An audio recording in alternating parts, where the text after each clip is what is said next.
વાપી મહાનગરપાલિકાના મેયર તરીકે દક્ષાબેન પટેલની નિમણૂક થઈ, જ્યારે ડેપ્યુટી મેયર તરીકે મિતેશ દેસાઈની નિમણૂક કરવામાં આવી।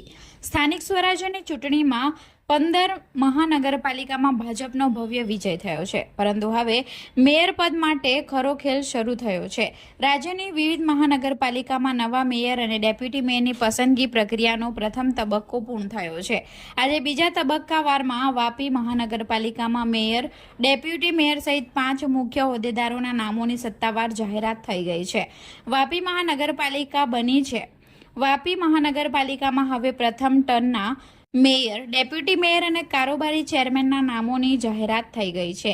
વાપી મહાનગરપાલિકાના મેયર તરીકે દક્ષાબેન પટેલ, ડેપ્યુટી મેયર મિતેશ દેસાઈ, કારોબારી અધ્યક્ષ સતીશ પટેલ, દંડક તરીકે સુનીતાબેન તિવારી અને પક્ષના નેતા તરીકે ધર્મેશ પટેલની નિમણૂક કરવામાં આવી છે।